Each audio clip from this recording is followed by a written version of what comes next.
Vendredi 23 novembre dernier, on avait mis les petites cagettes dans les grandes pour l'inauguration officielle du magasin fermier situé dans la zone commerciale de Launis et sur la commune de Saint-Sauveur.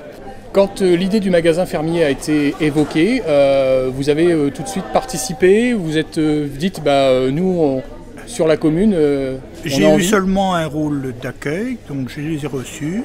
Ils étaient effectivement... je pense que la maturité du projet était difficile. Ils n'y étaient pas préparés.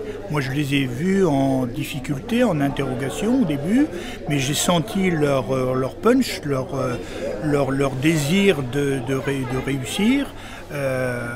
Voilà, donc c'était très positif et je pense que c'était gagné dès lors que les pouvoirs publics et les élus allaient suivre et ça, je n'en doutais pas. Nombre d'élus, représentants de différentes instances et habitants, avaient fait le déplacement pour l'occasion. Et ouvert la veille, le magasin a fait le plein.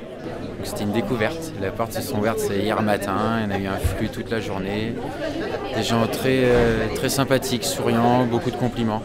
Des questions sur nos productions, d'où viennent les produits, parce qu'on a fait des petits oublis. Donc il manquait des informations, donc les clients se demandaient. Donc des bonnes relations, un contact producteur-client, et beaucoup de félicitations. Donc c'est encourageant. Les clients étaient au rendez-vous, il faut être honnête, les clients étaient au rendez-vous, les prévisionnels sont pour le moment, après 48 heures, sont dedans, donc très motivant, encourageant et on peut être content de nous quand même.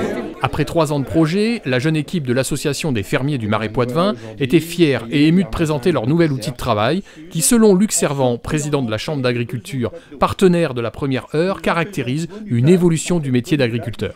Il y a une demande aujourd'hui de la part du citoyen de retrouver des circuits courts et donc on doit y répondre avec les productions que l'on peut faire localement.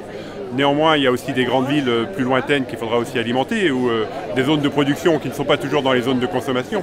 Donc on aura à la fois d'un côté une agriculture de circuit court à laquelle on doit répondre autant que possible pour répondre aux consommateurs et il restera aussi toujours des filières plus longues puisque les zones de production sont parfois plus éloignées et qu'on a aussi des grandes villes. Est-ce que ça permet également de rapprocher les agriculteurs des clients, des citoyens? Est-ce que c'est une nouvelle façon de voir l'agriculture aussi pour les acheteurs, pour les clients finaux? Il y a une demande aujourd'hui du consommateur de savoir d'où vient le produit qu'il achète, comment il a été produit, d'avoir le lien avec le producteur. Et cette forme de vente en circuit court, en vente directe et locale, répond tout à fait à cela.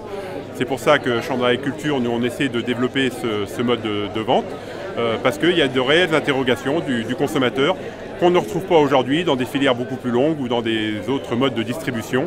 Là, c'est tout l'intérêt de répondre à la fois aux besoins du consommateur sur l'origine des produits et à la fois à la demande aussi des producteurs de retrouver plus de valeur ajoutée, plus de prix en fait, sur leurs produits et de retrouver aussi et surtout, je crois, ce lien entre le producteur et le consommateur.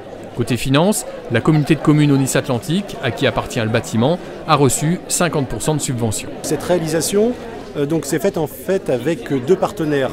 L'État, qui nous a apporté 215 000 € de subventions dans le cadre de la dotation de soutien à l'investissement local, et l'Europe, dans le cadre du programme LEADER, avec une autorité de gestion qui est la région Nouvelle-Aquitaine. Donc un peu plus de 300 000 € de subventions sur un projet qui coûte à peu près 600 000 €, donc 50% de subvention. Il sera amorti en combien de temps ce projet? Alors, ce qu'il faut quand même savoir, évidemment, c'est que nos locataires, les jeunes agriculteurs, donc ont un loyer qu'ils nous versent régulièrement. Et on en reparlera dans quelques années, mais parce que le loyer devrait être évolutif en fonction de l'activité. Donc pour l'instant, on ne peut pas donner de date, puisque tout dépendra évidemment des conditions, sachant que ce qui est aussi dit, c'est que, et ce qu'on souhaite, c'est que si la fréquentation est supérieure à nos prévisions, peut-être un jour faudra-t-il faire des aménagements, voire un agrandissement. On a gardé une petite parcelle sur le côté pour agrandir, et donc on souhaite évidemment réaliser cette opération, et dans ce cas, les choses évolueront.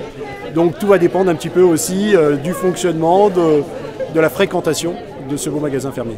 Aujourd'hui, plus d'une trentaine de producteurs situés à moins de 80 km du magasin proposent leurs produits. À n'en pas douter, d'autres viendront gonfler les rangs dans les semaines et les mois à venir.